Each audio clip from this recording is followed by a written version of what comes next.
Hello, class, and welcome to week two of our mobility technology and marketing course.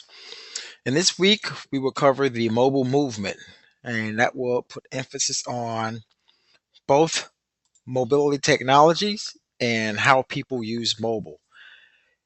If you listened to last week's go-to meeting, you learned about the evolution of mobility and wireless technologies. And we talked a lot about history and how things evolved from a technical perspective and from a mobile perspective. And now this week, we're going to bring you up to speed with today's latest and greatest technologies and just do people actually use mobile. And so let's start with how people use mobile. There's a mobile movement going on. The rise of smartphones is creating smarter consumers, creating more opportunity for smarter marketing. Smartphones are always on, always with us, and always connected. In 1 week, we've browsed the internet, used a search engine, watched a video, and connected with our friends, all on our smartphones. But that's info you might already know. Here's some you might not. We're using smartphones almost everywhere, even while consuming other media. Smartphones have become such an important part of our lives that many of us would give up high heels, cable TV, even chocolate, just to keep using them. They're becoming important to our shop. Hello, and welcome to week two of our mobility technology and marketing course. And this week, we'll be covering the mobile movement. If you was with us last week, you learned about the evolution of mobility and wireless technologies. And in this week, we're going to look at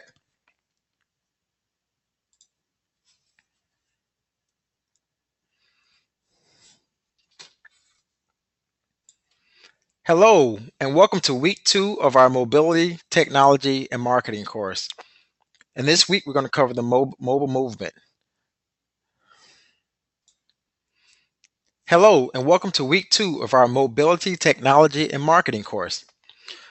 This week, we're going to cover the mobile movement, and we're going to break that out into two parts. How do people really use mobile? And also the mobile technology that exists today. If you attended last week's go-to meeting or heard the archive, you learned about the evolution of wireless technologies and mobile technologies. And we focused on the signal, the infrastructure, the signal on the wireless signal, as well as how these mobile devices evolved over time.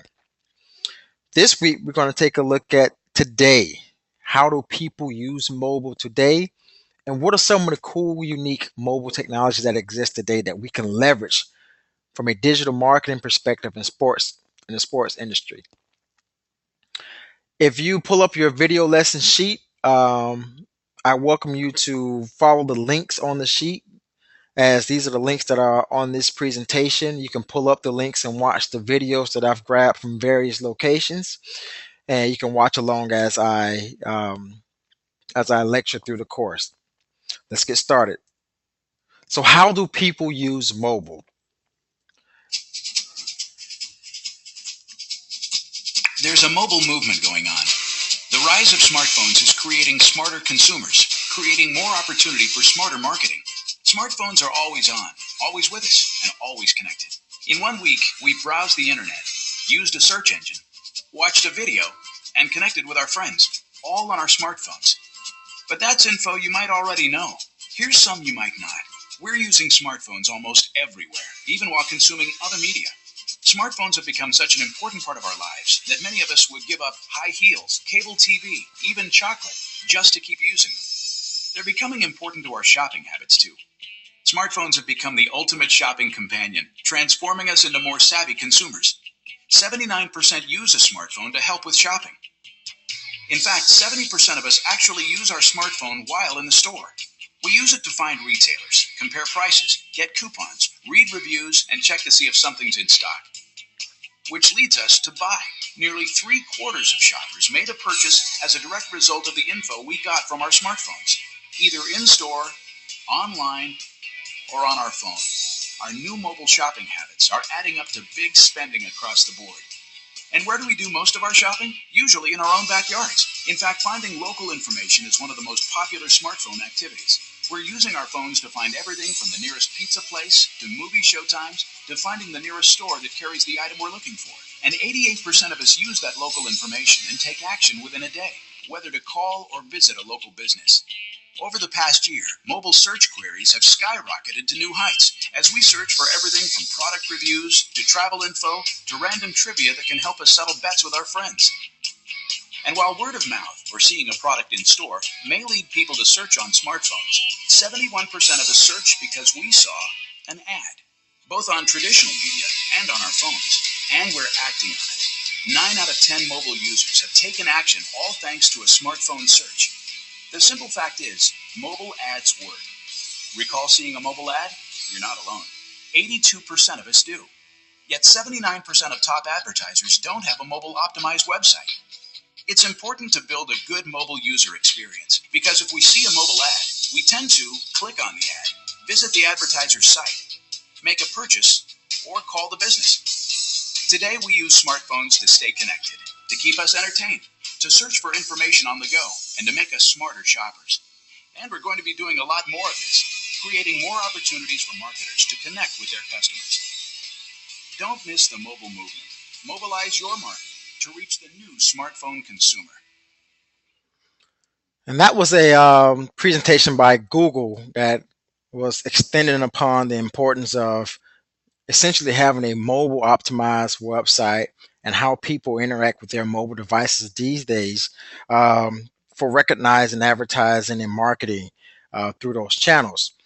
But I want to take a deeper look into really just on from a statistical perspective, how do people really use mobile and understand the mobile consumer?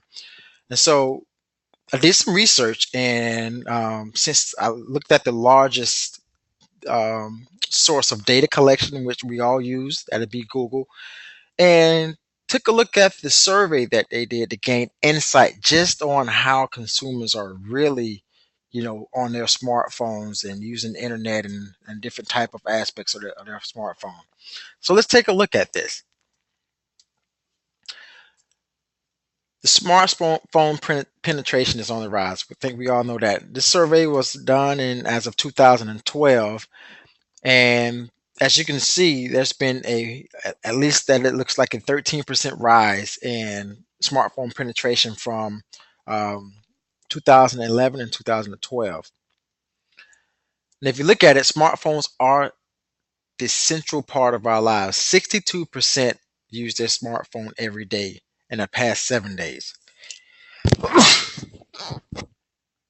Excuse me. Um, 80% of people do not leave home without their smartphone device. I've seen a study that even says that you're more likely to actually leave home without your wallet than you are a wallet or purse than you are your smartphone. Where are we using our smartphones? Just about everyone uses it at home. 83% on the go in the store, and then it just goes down from there. And the things that we're doing on our smartphone is primarily, texting, email. Um, 66% of people are accessing the internet on their smartphone at least once a day. I guarantee that that statistic has increased in 2013. And that's social networking sites. 6% are on social networks, 62% are searching for something, and email is always a popular thing. And the expectation is that we're going to increasingly use our smartphones um, every day to access things, the Internet of Things in the future. I had a survey in the live class and asked how many people rather give up your TV or your smartphone. So let's think about that for a second. If you only had to choose one, TV or smartphone, which would you give up? I bet that at least 5 out of 6 of you would give up your TV over your smartphone because that's just what everything is going these days. Is the smartphones are replacing a lot of the technologies that we have, such as our laptops, in some cases our computers, and now we are even looking at absorbing content on our smartphone. And so let's look at this. 57% search on their smartphones every day. I think that number goes up too. Ask yourself how many days go by where you don't do at least one type of search on your smartphone. And when you're doing that searching, what are you looking for? Um, this survey says 59% is looking at the product information. You're comparing prices, looking at product info to make a decision. 50% are looking at product information or restaurants, pubs, and bars. That's followed by travel, job offers, apartments, housing information. And that's for a multi-activity portal. 83% from a communication perspective of the people either do email, sent or read, and access the social media site up by updating statuses or checking messages from friends page, etc. 53% use it to stay informed, reading newspapers, magazines, online web blogs, portals, etc. And 88% use it for entertainment. Now, look at this. They got browsed the internet inside of that entertainment bracket. And so I can see what a majority of that entertainment being, followed by 63% playing games or maybe listening to music or watching videos or video sharing websites. Here's another survey that was done in the class. If you pull out your cell phone right now, you know what? You've already seen this. I'm gonna go back. I'm gonna do a quick survey. Pull out your cell phone right now, and before you do an actual count, take a guess on how many apps you have installed on your cell phone. Okay, write that down. How many total apps, not including the apps that came installed by default, but the apps that you actually downloaded. So, how many apps do you have downloaded on your phone in total? Take a guess at it. Also, take a guess at how many of these apps that you've used in the last 10 days. Let's say in the last 10 weeks, how many of these apps have you used? Okay. Now, go ahead and count the number of apps you have on your phone. So we should have your guess number on how many you think you have downloaded. Now count the actual number of apps you have on your phone. I'm willing to bet that the actual number that you have is greater than the number that you guessed. Let's take a look at the survey and see how many on average. 28 apps installed on average on phones. And out of those 28 apps that are installed on the phones, only 11 of them have been used in the last 30 days. And then 6 paid apps installed on average. And so, as you can see, we can only really consume so much. Regardless of how many new and cool apps that come out that we install, you usually converge back to on average about, I would say, 8 to 10 apps that you would use on a frequent basis. Frequent meaning within the last 2 weeks, 10 to 15 days. Um, the apps that you actually use for your lifestyle. It's pretty interesting statistic from the survey. Smartphone users are avid video watchers. Just understanding the human body, we know that it goes in those tiers. You listen to something that's tier one. You see something that's tier two. Um, you interact with something that's tier three, and you do something that's tier four. The levels of how people like to interact with content or data. And so it's not surprising to see that 76% watch video and 25% use video at least once a day. Social networking. I shouldn't even have to put up this slide. 80% of all smartphone users visit social networks. I think that number is probably higher. 55% visit at least once a day. I know that number is higher. Ask yourself, in the last 7 days, how many days have went by and you have not visited a social media site, any of them, Twitter, Facebook, LinkedIn, Instagram, the works. You have not visited not one social media site in the last 7 days. I think that number would be really low. Multitasking. So what are the things that people are doing while they're using their smartphone? It shows that 86% of people in general, they do other things while they're using a smartphone. At number one, watching TV. I noticed to be fact that people do this often just simply by looking at your social media stream. Facebook, I'm using as an example. Any of the popular shows that are on, Scandal, uh, Breaking Bad, any of the popular shows that are on. This, if you want to see this show, I recommend you not go on your social media because you're guaranteed to see updates about the show while the show is going on, which shows that people are using their smartphone while watching TV, while listening to music, using the internet, watching movies, playing video games. It was interesting to see reading books and magazines. I'm not sure how you can do that, but this goes to show people are using their smartphones while multitasking, using doing other things. How smartphones help us navigate. 94% of smartphone users have looked for local information, as we've seen earlier. And from looking at that local information, 90% take an action as a result. So let's take a look into this in further detail. So when looking up local information, how the frequency of it, 58% look at local information at least once a week, and 27% look at local information daily. That's quite a big number of people seeking local information. So what kind of actions are they taking when they're looking at this local information?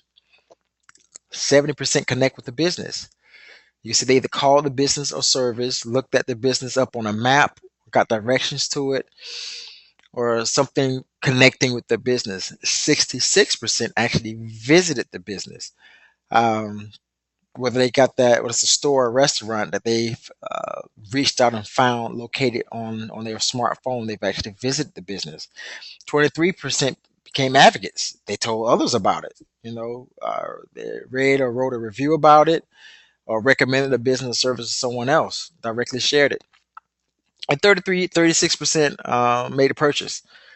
They made a purchase from a business in store or online via accessing it from their smartphone.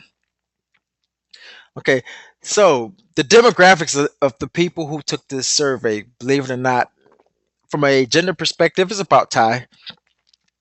But from an age perspective, look at that. 25 to 34-year olds coming first. I was surprised when I first seen this because I would have thought that 18 to 24-year olds would outpace any other age demographic. But as you can see, they come in fourth. Um, Interesting question to ask yourself: why is it that the 25 to 34-year olds come in first when it comes to accessing and how they interact with the smartphone? Um, then the areas and status looks like more married people who use the internet in general on their smartphone than single people. And we had an interesting discussion about that in class as well. From an education perspective, 34% is the standout. The people have completed their 4-year college degree, and 66% of people who access it, their smart internet from their smartphone, are employed. In the income bracket, you guys are all rich. 50 to $75,000 is the average income bracket that leads the pack, and income bracket of people who actually access internet through their smartphones. So this is a pretty cool survey put on by Google, looking at the masses of how people actually use their smartphone devices. And so let's take a look into the smartphone technologies and see how we can leverage these smartphone technologies. And the thing I want to start with is mobile websites. If you remember in the ad that Google, I showed you from Google, they was giving you the statistics on how people are increasingly accessing businesses and services through their smartphones, but there's a large number of them that are not mobile optimized. So what does he mean by that? Mobile optimized. Well, mobile optimized come in two forms. It can come as a mobile website or a mobile app. And so let's start with mobile website because there's a difference.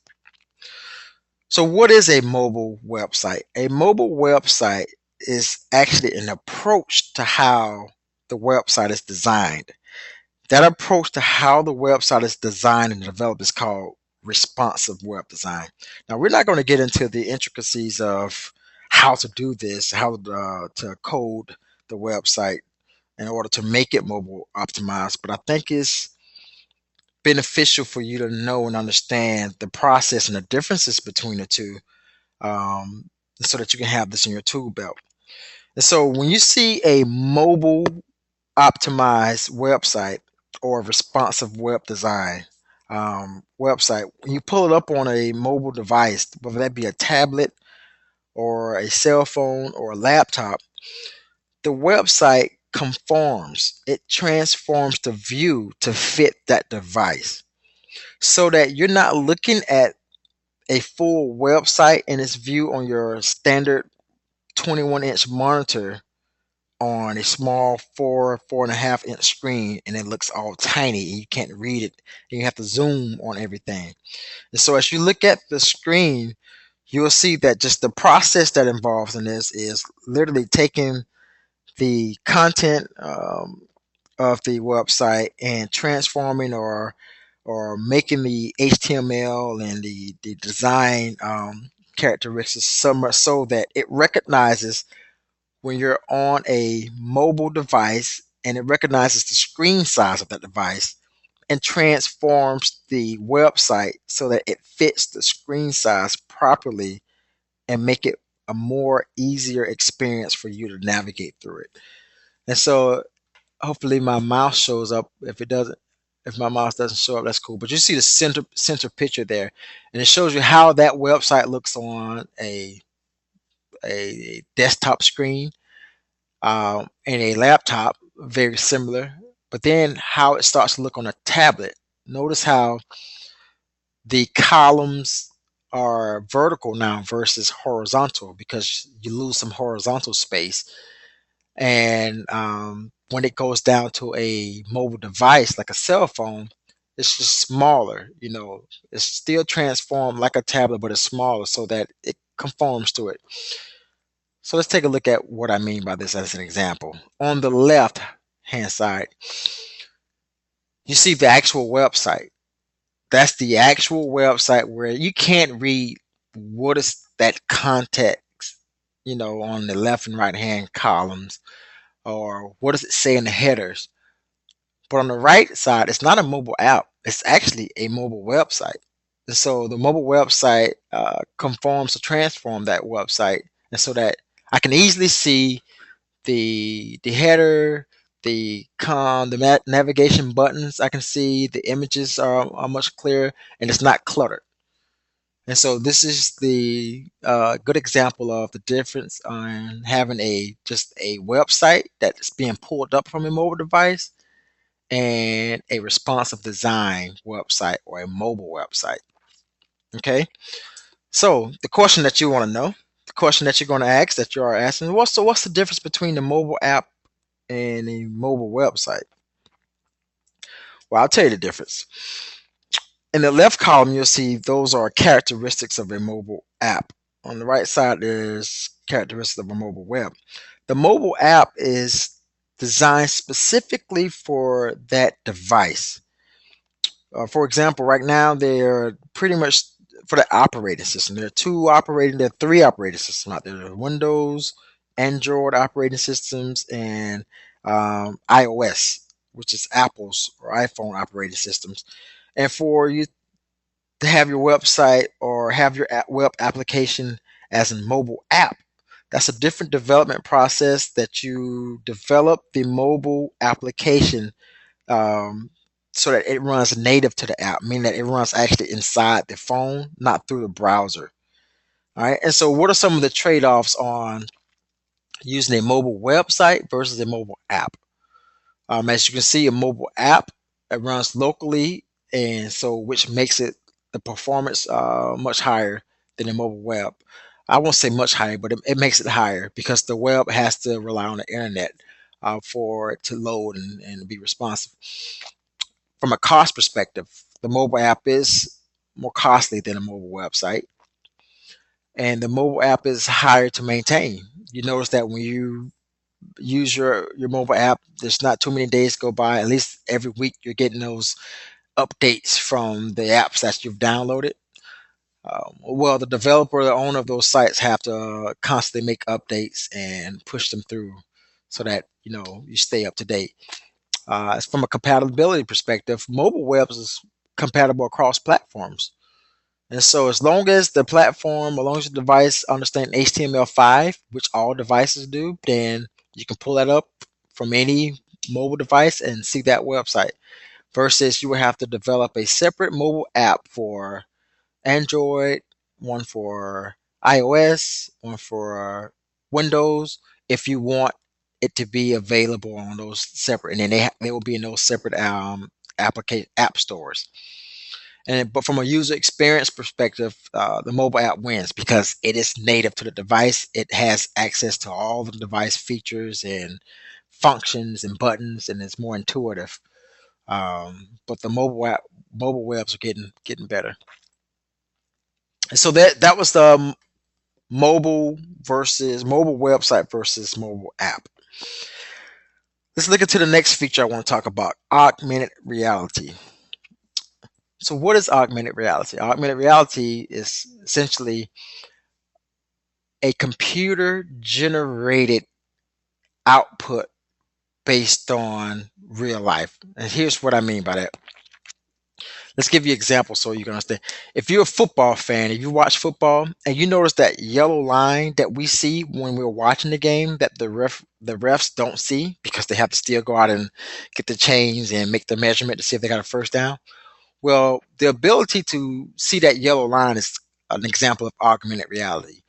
It takes what's happening in a live, physical, real world environment and it augments it by putting over it a computer generated, whether it be a sound, an image, a video, or graphics. In the case for the first down example, that's an augmented graphic that overlays on top of real life. So to you looking at it from your TV, you think that that yellow line is on the field, but it's just augmented.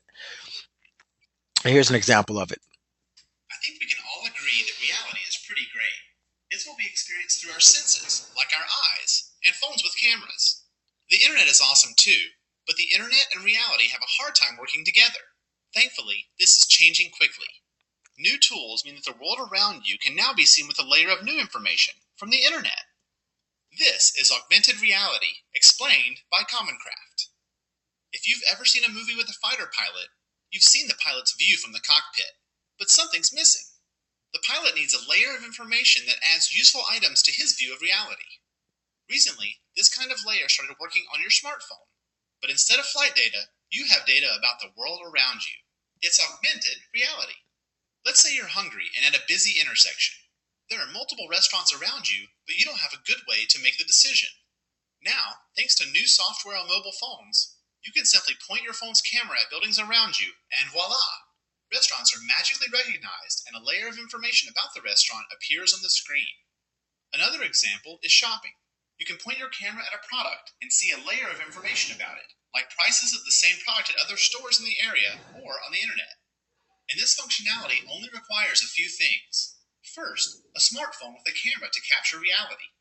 Second, a connection to the internet for receiving the layer of information. Third, software on your phone to bring it all together. It also helps to have a phone with GPS and a compass to help establish your location. Augmented reality can also work with a camera attached to your computer. You can hold products in front of the camera and see a layer of information on your screen that makes reality more interesting and even fun. These examples are just the beginning.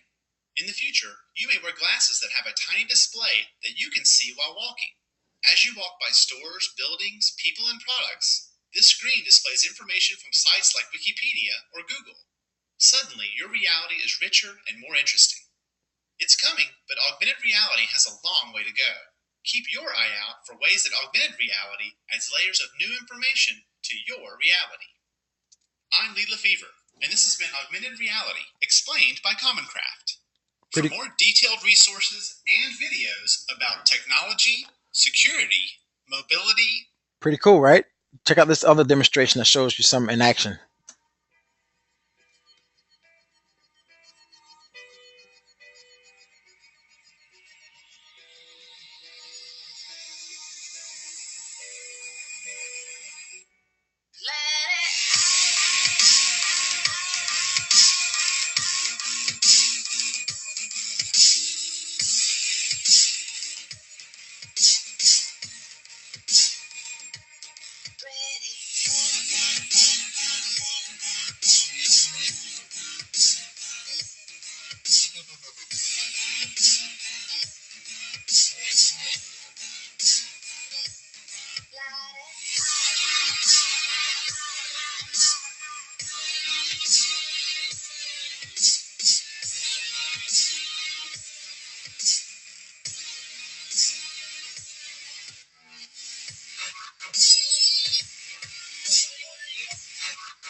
Pretty cool, huh?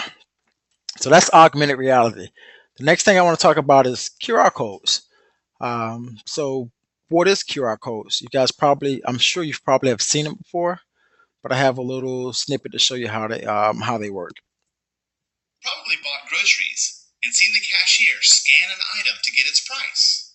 It works. You've probably bought groceries and seen the cashier scan an item to get its price. It works because each product has a code that's a shortcut. It prevents the cashier from having to look up each item. Well, these days, new kinds of codes are appearing that are scannable with camera phones. And like a cashier scanner, they create shortcuts to all kinds of information. This is QR codes, explained by Commoncraft. In our online world, everything is linked together. You visit a website and click a link to visit another site, send a message, view a photo, or download a video. A simple click makes everything possible. On the other hand, our physical world is what you see walking down the street. The problem is, nothing is clickable. You can't click a URL on a container to see recipes. You can't click a statue to read about it on Wikipedia. So, you end up having to type in a link, take notes, or just keep walking. But that's starting to change. You may have seen codes like these. They're called QR, or Quick Response Codes, and they mean your camera phone can now be a little like a cashier's scanner.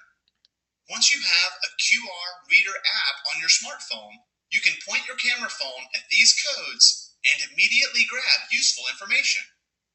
Let's say you're running errands and walk by a sign that says, "New show coming soon," and there's a QR code. You can just open your QR reader app, point your camera phone at the code, and the app will automatically give you options. No links to remember, no notes. Just point your phone at the QR code and the real world becomes clickable. But that's just the beginning. Imagine visiting a landmark and using a QR code to watch a video about it, or scanning a QR code in a newspaper or magazine to email a link to a friend, or scanning one to follow your local bakery on Twitter. QR codes are important because, for the first time, they make the real world clickable.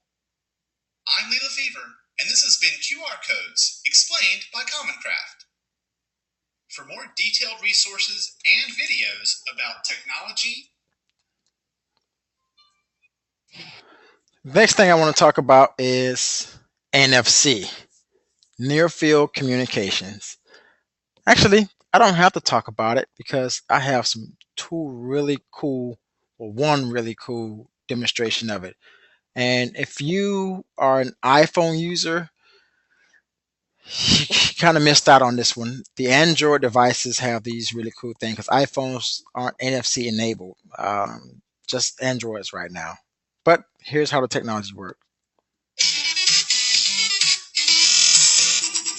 Hey, what is up, guys? I'm KPHD here, and this is NFC Explained. So, what is NFC? Well, NFC, first of all, stands for Near Field Communication, and it's a technology that allows you to transfer small amounts of data between two NFC enabled devices, which we'll get to in a second. And to be honest, you actually don't have to touch the devices together. It's near field, which means you can get usually within about a centimeter of the devices, and they will successfully transfer the data. And there are a lot of really practical applications for it. There are also a lot of NFC-enabled devices already out there. You might be watching this on one right now, and I'll have the link to those down below the like button on this video. If you have an NFC-enabled phone, it'll be built into the back, usually into the battery cover or into the battery itself. So the back of the phone is where you'll find the NFC chip in your NFC-enabled devices. This is an NFC tag, and inside of it is a small, thin microchip that can hold a certain amount of bytes of information, which varies per chip. But every NFC command that you write to one of these takes a small number of bytes, maybe 3 to 5 bytes per command, so you can hold multiple commands per card. So each one of these can hold a couple of commands, and you can even have it tell one device to do one thing, but when another device touches it, it'll tell that device to do another thing. So you can have strings of commands on here. It's a really versatile device for just a small little microchip inside of a little plastic shell. So you can use an application like NFC Task Launcher on Android or NFC Interactor on Windows Phone. And I'm sure when the iPhone finally has NFC, there will be an app for that too. But these apps will let you read and write commands from and to the NFC tag. And so let's go ahead and do this one for example. Let's go ahead and make this the tag that I tap every time I leave the house to walk to class.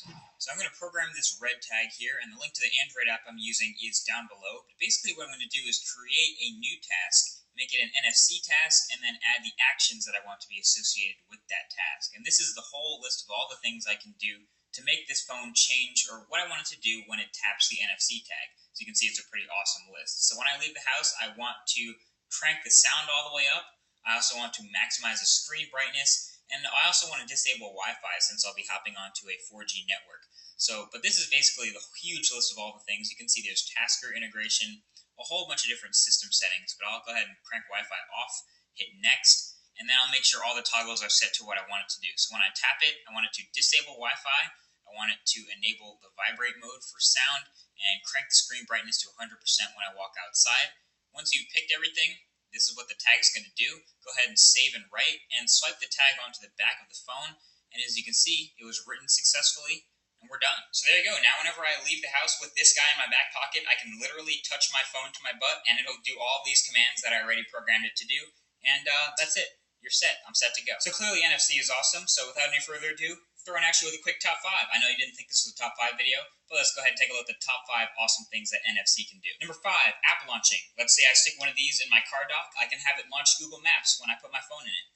That's simple. Brilliant. Number 4, at the bedside. And I actually use this one whenever I tap my phone to the NFC sticker next to my bedside. It dims the screen, silences the phone, and sets an alarm for the next morning that I have already predetermined. Number 3 is business cards. Now, clearly, paper business cards, the traditional type, aren't really going anywhere anytime soon. And we've seen people attempt to put QR codes on the back. I don't really like those. But an NFC-enabled business card that takes the swiper right to your online resume or your website would be pretty sick. Number 2, boarding passes and transit tickets. Obviously, there are a whole bunch of different things that are awful about the system, at least in the United States, for boarding passes and transit tickets and getting paper and getting onto the transit that you need to get on. So having just the ability to swipe your phone and board the plane, or swipe your phone and get on the train without having to worry about that is definitely something we'd be looking forward to. Number 1, mobile wallet. Having your phone be your wallet in your pocket without having to carry a whole bunch of cash or coins is awesome.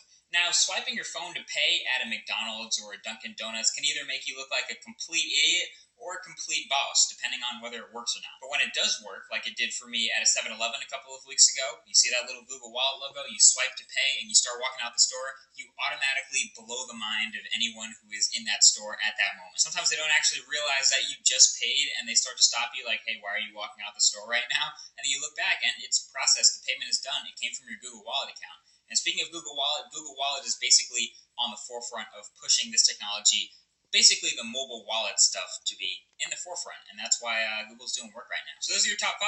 Honorable mentions go to parking meters. Those would be cool. NFC-enabled parking meters, so you could just pay with your phone, because no one likes carrying coins around. They're incredibly cumbersome and just terrible. Another honorable mention goes to Android Beam, because that's pretty much the easiest and most efficient way to share files, at least small ones, between devices. So if I want to share my file with you, I don't want to have to upload it somewhere for you to download it somewhere or email it to you or text it to you. That all just is an extra step I don't want to have to take. Here, let me just give you the file. Tap the backs of your phones together, and Android Beam takes great care of that. Ever since Android 4.1, I believe, that's a new feature. So every Android phone with Android 4.1 or above has Android Beam enabled. So if it has NFC, just tap the back and send a picture or a video, whatever. And another honorable mention goes to car keys, because how awesome would it be to just walk up to your car, pound it, and the door unlocks? That'd be sweet. Obviously, it wouldn't be the most convenient thing in the world, because say you're in a rush and you just miss that exact right spot, but who cares? That's awesome. So clearly, I love NFC. I think it's a pretty underrated technology, and I've recently started using it more because I've found all the awesome things that it can do really enticing. So I'm getting more back into it. I have a lot of NFC tags, and I definitely want to get more ideas from them. So definitely let me know, what are you guys using NFC for? Personally, I'm really just starting off with, like, leaving a house with an NFC tag or having it by the bedside. But let me know what you guys use. And I'm sure you're watching this on an NFC-enabled device, so go out and try to pay for something crazy with your phone. See what happens. Or don't. Either way. Thanks for watching, and I will talk to you guys in the next video. Peace. It's pretty cool, right? I thought the guy has a pretty interesting personality, but that's cool. Bluetooth. Let's move right along. Bluetooth. Most of you know what Bluetooth is. You've probably used it. um, at some point. But here's some information about it. It was invented by Ericsson. If you can remember when Ericsson was out with their phones and their technology, but was invented as a way to transfer information over short distances without the need of wires, and it operates in the ISM band of 2.4 to 2.485 gigahertz, and actually Wi-Fi operation the 2.4 gigahertz band as well. It uses spread spectrum. We've seen that in the week one um, go-to meeting with Heidi Lamar. And so Bluetooth uses the technology that she invented. And so how does Bluetooth work? Well, I have an example.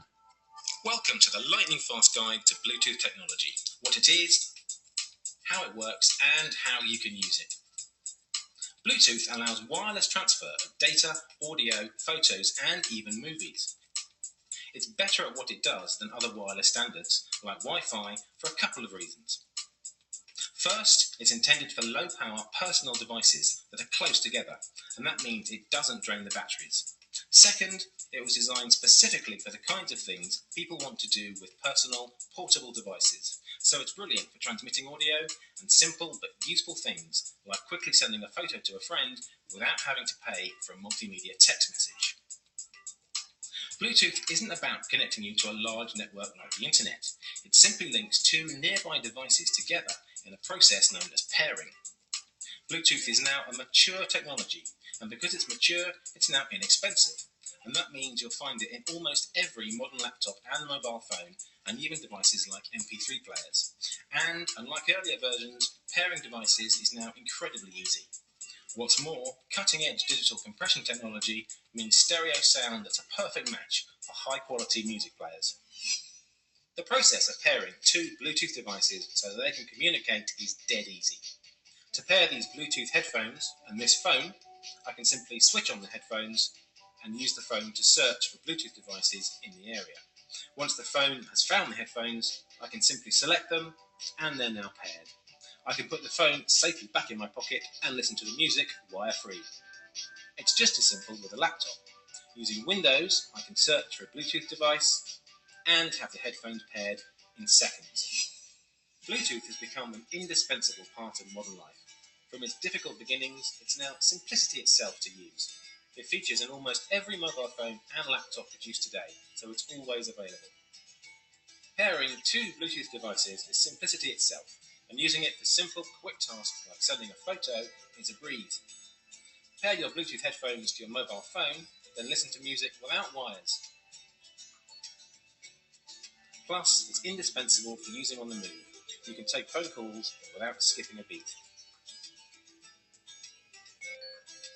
You can even control your music player remotely, all through the Bluetooth connection, and without having to dig around in your pockets.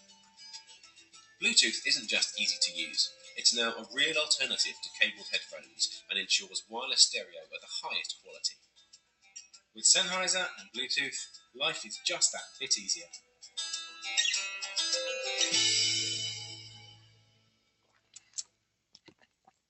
So now that you've seen Bluetooth, what's the difference between Bluetooth and NFC? Let's compare it.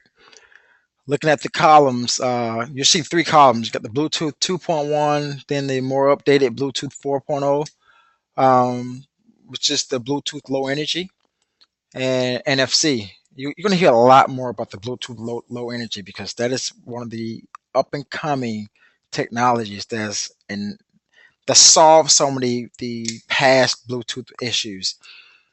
But essentially, the biggest difference between the Bluetooth and NFC is the distance between which they can work. NFC, you have to essentially almost tap the device, the NFC receiver, in order to activate it.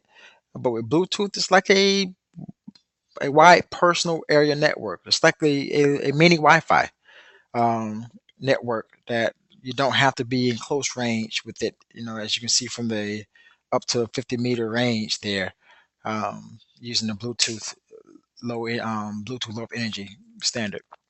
And so next up we have RFID, radio frequency identification. And so what is radio frequency identification? Well, RFD is the use of wireless non contact radio systems to transfer data from a tag attached to an object for the purposes of automatic identification and tracking. Some tags require no battery and are powered by the radio waves used to read them. So RFID is a form of NFC in which, from a sports perspective, you'll see it being used sometimes in jerseys. You purchase a jersey and it has an RFID tag to it. And so what the object is to understand what the consumer behavior is for that jersey in stadium. You know, how often you go to concession stands, which concession stands you go to, what type of purchases you made.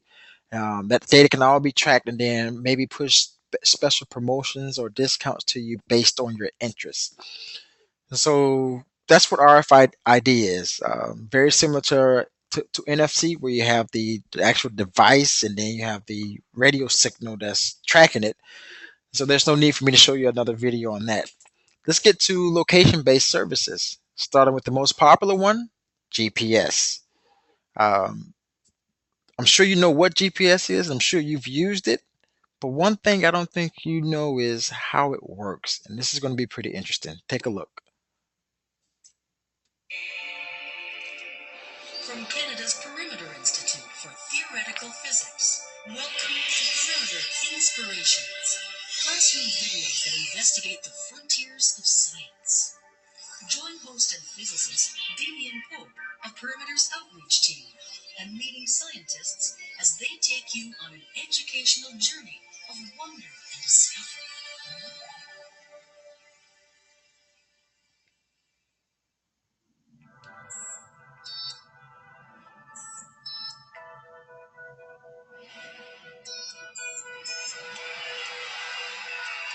It's a navigational tool used by millions of people every day. With it, drivers know where they're going. Pilots fly planes more safely. It helps construction workers build straighter roads. Farmers plant fields more efficiently. Because of it, golfers choose better clubs. Skiers find faster ways down mountains. The uses for this innovative tool are virtually unlimited. It's called the Global Positioning System, better known as GPS. So, exactly how does this incredible tool work? So imagine you're on a field and you wanted to triangulate where you were because you know the positions of things in the distance that you can see. By measuring the direction to one object and another object, you can figure out where you would have to be in the field. Well, GPS is like that, but it's larger. It's in all three dimensions, not only where in the field, but how high, and also it's measuring time. You have four satellites. They're sending you signals, and you're measuring accurately where the satellite appears to be and when the signals were sent. And from that, you can figure out where you are on the Earth's surface. The Global Positioning System is a network of over 30 satellites orbiting 20,000 kilometers above us. They move at a speed of 14,000 kilometers per hour. Each satellite follows one of 6 orbits, arranged so at least 4 satellites are visible from any point on Earth. The satellites constantly transmit signals, easily picked up by anyone with a GPS receiver. Each signal contains information on where the satellite is and what time the signal was sent. Using this information, the receiver calculates its distance from the satellite. This is done by multiplying the signal speed, the speed of light, by the time the signal traveled. The receiver then repeats this procedure for 3 more satellites, narrowing down its location to within a few meters. To achieve this incredible accuracy, the timing information from the satellites must be extremely precise. So inside each GPS satellite is an atomic clock, the most accurate timing device ever created. The GPS is so precise, it must take into account a number of subtle effects. Some of these are predicted by Einstein's theory of relativity, an idea that revolutionized our understanding of the universe. This theory includes special relativity and general relativity. Special relativity is a theory of space, time, and motion. Key to it is the fact that motion alters time. we see time running slower for a clock that's moving relative to us. Satellite based GPS clocks are moving past us at 14,000 kilometers per hour. Because of special relativity, they gradually fall behind clocks in Earth based receivers at a rate of 7 microseconds per day. After Einstein formulated the theory of special relativity, he went further ahead and he proposed his theory of general relativity, which is not only a theory of space-time, but it's a gravitation theory. Key to Einstein's theory of general relativity is the fact that gravity alters time. Clocks farther away from Earth, where gravity is weaker, run faster than clocks closer to Earth, where gravity is stronger. The GPS satellites are located 20,000 kilometers above Earth, where gravity is much weaker than on the surface. Due to general relativity, satellite clocks run 45 microseconds faster daily. When we combine the effects of special and general relativity, satellite clocks run 38 microseconds fast every day. This may not seem like much, but if uncorrected, all GPS measurements would be off by 11 kilometers daily. The effects of relativity on Earth are normally 1 part in 10 billion, and so that's an incredibly small effect, and you're used to thinking you can forget it for most things. But when you're relying on how far light travels in a particular amount of time, if you're wrong by even microseconds, then the distances that you're getting wrong are that much larger. To correct this error, engineers adjusted the atomic clocks inside the satellites, so on Earth they ran slow by 38 microseconds per day. This compensated for the effects of relativity and meant that, once in orbit, the clocks ran accurately, giving us the powerful tool we have today. So, as you see, what began as an abstract theory over 100 years ago is now used in everyday technology. Every time you use GPS, you're using relativity. Whether you're heading out to meet friends, trying to find the nearest movie theater, or looking for a restaurant in another country, you'll always know where to go using GPS. So relativity is not just something to study in school. It actually affects daily events in people's lives. Your life. It's very amazing that after they were developed, they became such an important factor in designing GPSs and navigation systems. And basically, we would have been able to do them if we didn't know much about relativity. On the one hand, you might think of Einstein's theory of general relativity, this theory that space and time are warped, you live in a four-dimensional space-time, you might think that that's the part of physics that's furthest away from day-to-day life, and yet it shows up in this fundamental way in GPS technology, which is crucial to everyone's day-to-day life at this point.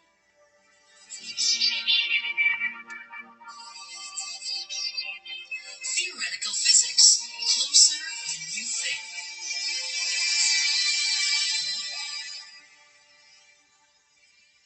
Pretty cool, huh? So that's how GPS works. And what do we use GPS for? We use it for a lot of the location-based service, or most of the location-based services that you use from your mobile devices. One in particular that people are very familiar with is Foursquare and Facebook Places. The number one and number two most checked in places that um, are pretty much using the same technology. And so the number one place that is checked in using location-based services is the airports. Guess what's followed by that? Sports stadium. Why is that? Lines.